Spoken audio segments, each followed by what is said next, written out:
안녕하십니까, 여러분의 히어로 민성 권민성 원장입니다. 오늘 시간은 처진 살에 대해서 설명을 좀 드리려고 하거든요. 나이가 들어서 그런 경우도 있고, 또는 이제 지방이 과도하게 좀 많아져서 살이 처지는 경우도 있고, 이런 처진 살 때문에 좀 고민이신 분들이 많아서 그 부분에 대해서 자세하게 좀 설명을 드릴까 합니다.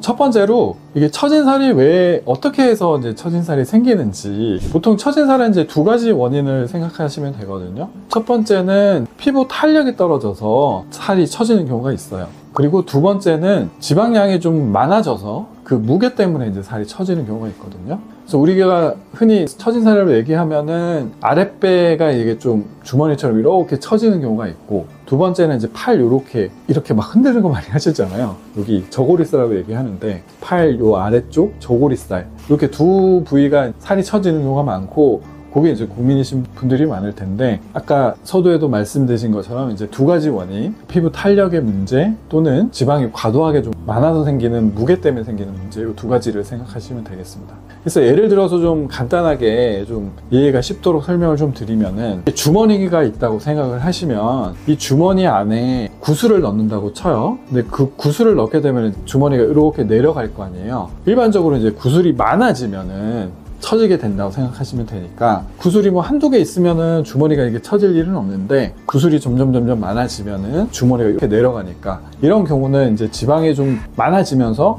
무게가 생기니까 이렇게 이제 처지게 되는 경우를 생각하시면 되고, 두 번째는 주머니의 재질을 생각하시면 되는데, 짱짱한 주머니, 탄력이 좀 좋은 짱짱한 주머니라고 생각하면은 어느 정도 구슬이 많아져도 얘가 이제 탄력이 좋으니까 이렇게 딱 견디고 있을 텐데, 고무 같은 좀 이렇게 늘어나는 성질의 그런 재질의 주머니라고 생각하시면은, 그 구슬을 넣음에 따라서 이게 좀 이렇게 내려가는 형상이 될 거기 때문에, 그거 이제 탄력이라고 생각하시면 돼요. 이제 탄력이 떨어지게 되면 이제 무게가 좀 적어도 어느 정도 이제 조금 내려가게 되는, 좀 처짐이 생길 수 있다, 이렇게 생각하시면 됩니다.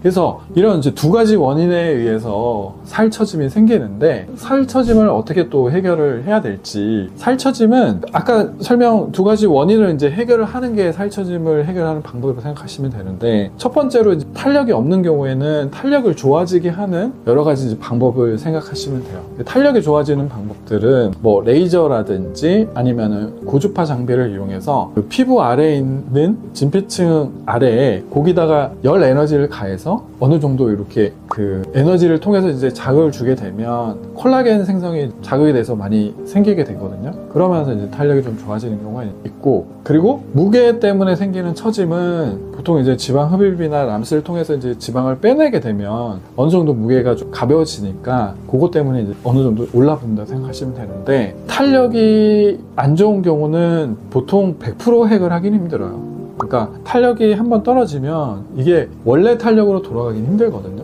또는 선천적으로도 이제 탄력이 좀 없으신 분들은 이거를 노력한다고 이게 확 좋아지긴 않기 때문에 어느 정도 한계는 있다고 생각하시면 되고, 지방 흡입이나 람스를 해서 탄력을 좀 좋아지게 만든다고 하는 거는 무게를 좀 최대한 줄여가지고 무게 때문에 생기는 처짐을 어느 정도 올려지는 게 지방 흡입이나 람스로 통해서 이제 살처짐을 해결하는 방법을 생각하시면 돼요. 그리고 뭐 바디 울세라라고 해서 뭐 울핏이라는 여러 장비들이 있어서 그걸 통해서 조금 탄력을 어느 정도 보완을 할 수 있기 때문에 그 두 가지 정도로 생각하시면 살처짐을 어떻게 좀 개선할 수 있는 방법이라고 생각하시면 되고, 또 일상생활 속에서는 뭐 스트레칭이라든지 근력 운동을 조금 어느 정도 해줘야지 이게 탄력이 많이 떨어지는 걸 좀 막을 수가 있고, 두 번째는 체중 변동이 크지 않아야 돼요. 체중 변동이 5kg, 10kg 이상 이렇게 왔다 갔다 하면은 계속 늘어났다가 줄었다 늘어났다가 줄었다 하면서 이제 탄력이 떨어지는 거기 때문에, 항상 이제 일상생활 속에서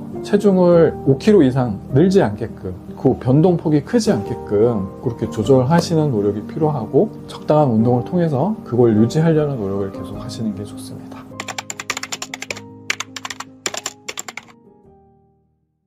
오늘 시간은 살처짐에 대해서 좀 설명을 드렸어요. 그래서 살처짐을 예방하기 위해서는 식단과 운동을 통해서 이제 체중을 어느 정도 관리하시는 게 좋고, 살처짐이 생긴 경우에는 탄력이라든지 또는 탄력을 좋게 하는 방법들, 또는 무게를 좀 줄여주는 국소적인 지방을 좀 빼내서 무게를 줄여주는 그런 방법들이 있기 때문에 참고하셔서 좀 생각을 해주셨으면 좋을 것 같습니다.